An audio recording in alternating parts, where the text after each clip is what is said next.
Hi, I'm Renee Dallas. I'm sitting in for Joe, who is in Europe speaking at a pastor's conference. Welcome to Sound Doctrine Bites. Today we're going to be talking about being mad, being angry, what the Bible tells us in Ephesians 4:26, and that is to be angry and to sin not. And what does that exactly mean? I know a lot of us get angry and we really don't know what to do about it once we're so angry because anger is a scary emotion. When we feel ourselves reacting to something in anger, often it comes out in our bodies. Our face turns red, our heart beats faster, our breathing gets labored, feelings tie up in the pit of our stomach, and we really struggle with what to do next. Do we explode in rage? Do we stay silent?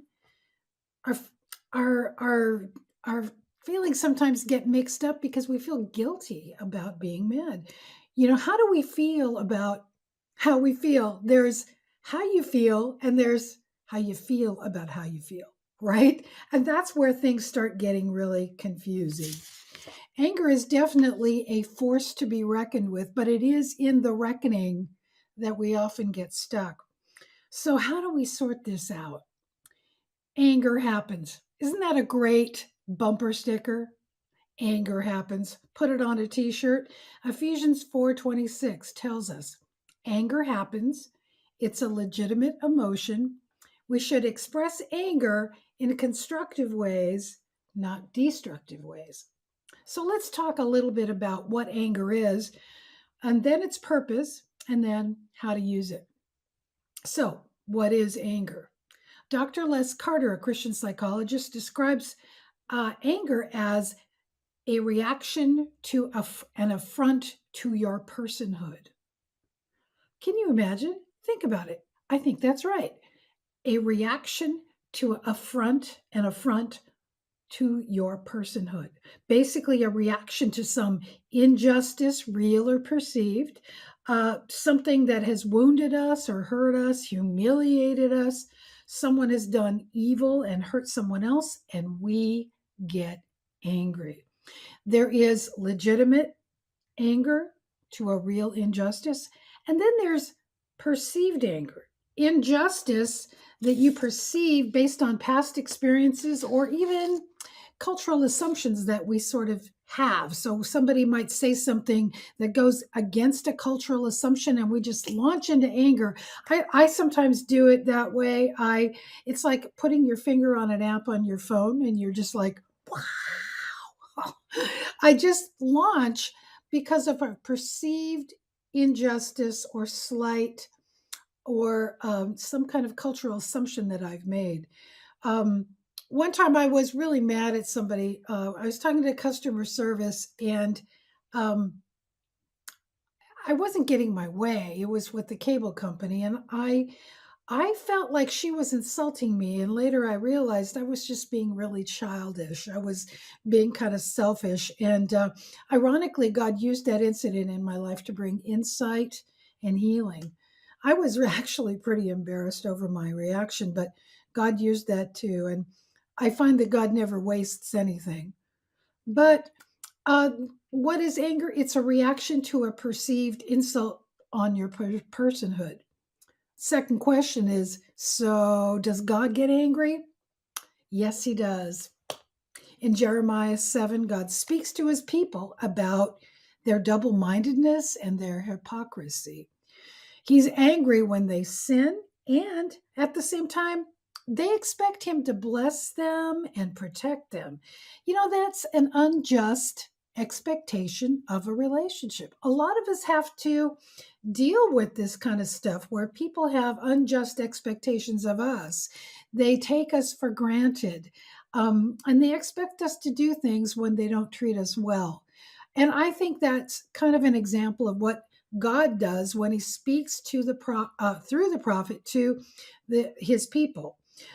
He expresses anger, and let me just say, here's a really good reason for anger: to motivate them and to correct them, or to motivate them to be corrected. So there is a purpose for God's anger when he is angry, and it is a righteous anger. Which leads me to my next point. Anger is a tool,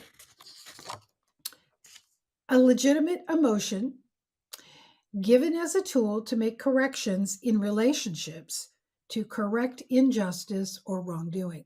I'm going to say that again. Anger is a tool, it's a legitimate emotion given as a tool to make corrections in relationships or to correct injustice or wrongdoing. And it's important that you know how to use this tool. Isn't it important that you know how to use like a hammer? You don't go around whacking people with it, right? You know that you use it a certain way to accomplish a productive end. So it's important that we know how to use the tool of anger.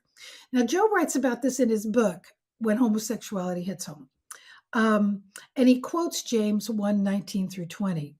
And that is, everyone should be quick to listen, slow to speak, slow to become angry, for man's anger does not bring about the righteous life that God desires. I might add woman's anger. We're not exempt either. Okay, girl, if you're getting a little too angry, just remember this verse. In the King James, it says, the wrath of man does not accomplish the purposes of God. Whoa. If that doesn't sober you out of a wrathful rage, nothing will. Take God seriously on this one. The wrath of man does not accomplish the purposes of God. So we see the wrath of man all over the place today, don't we? Protests that result in destruction, not correction, alienating people instead of bringing them together. You can think of plenty of examples where the wrath of man is a reaction to a perceived injustice, but it doesn't accomplish any correction. It doesn't motivate anyone, and it doesn't bring anybody together. And as a result, it just creates more havoc and more anger, and it never leads to anything constructive. Now, Joe sums it up in his book really well, and I think this is a really good way to keep in mind the ways to use the tool of anger. He says, anger is a scalpel, wrath is an axe. Before you pick up either one, be sure you know how you intend to use it. Scalpel, corrective. Axe, punitive, right? A scalpel is used to make delicate surgical corrections and to bring about healing. Anger is a scalpel because the end result really is to motivate change and correction in a relationship and then bring about healing. So, axe, punitive, man, you just chop down. You chop down that tree or whatever, and you go at it with a vengeance. Axe is punitive. So, what is the proper use of the tool anger? So, we talked about it should be corrective as a scalpel. But how do you work this out? How do you actually do that? I just have a few points I want to give you, and I hope they're helpful to you. First, be thoughtful. In Ephesians 4, where he quotes, be angry and sin not, he's actually quoting from Psalm 4, verses 4 and 5. And that gives us a little extra insight into anger and sin not. And in the psalm, it says, in your anger, do not sin. When you are on your beds, search your hearts and be silent. Offer sacrifices and trust in the Lord. Sacrifices. It's a relinquishing of your rights in this situation that you find yourself in and a seeking of God's will in the situation. And I do like the idea that when you're on your bed at night, when you can't sleep, when you're thinking this through, search your hearts and be silent. Don't just lash out, but think about this, pray about this, ask God to help you work this out. Find out what it is that is making you angry. What was the infraction? Was it just? Was it unjust? Was it unintentional? What was it? Search your hearts, be silent, offer sacrifices, and trust in the Lord. Second, I'd say communicate respectfully and honestly. Once you really feel like there is something to talk about here and why you were angry, communicate respectfully and honestly. 1 Peter 4:10 tells us, each one should use whatever gift he has to serve others, faithfully administering God's grace in its various form. You know, when we speak the truth in love, we are faithfully administering God's grace to the other person, right? So that's what we have to keep in mind. We don't just lash out because we're so mad. We extend God's grace in this situation, and we respect the person and we communicate honestly, right? So being respectful and honest and humble is speaking the truth in love and desiring the best outcome for the situation. Now, this isn't always real easy, right? You may need some help. You might need to go talk to your pastor or talk to a Christian friend who's really mature and maybe has some wisdom and insight and who could help walk you through this and help you articulate what you need to say to the other person if you need to do that. So, third, I'd say pray for reform and reinforce your heart. Why? Because ultimately, the idea about of anger and the tool is that you use it to correct a situation or a relationship. You want a relationship restored. You want an attitude or an action corrected. You want to come to a place of healing for yourself. And so you might have to take a little time even after you've had that conversation. So pray for restoration and reinforce your heart. Do the things that you need to do for yourself to reinforce you.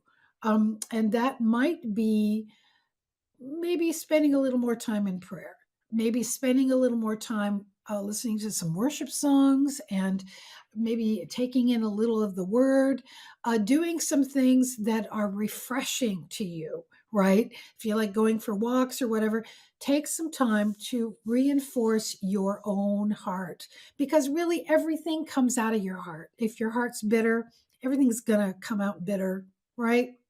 If your heart is being refreshed and renewed and God is your refuge, things will come out fresher and you'll be in a better place to handle whatever insult or injustice that you think has happened. And you'll be able to process it much better with the help of the Holy Spirit in your life that way. So this might take a little time. And I like to say this to people a lot: embrace the dissonance. Oh, what is a dissonance? Have you ever heard the train whistle?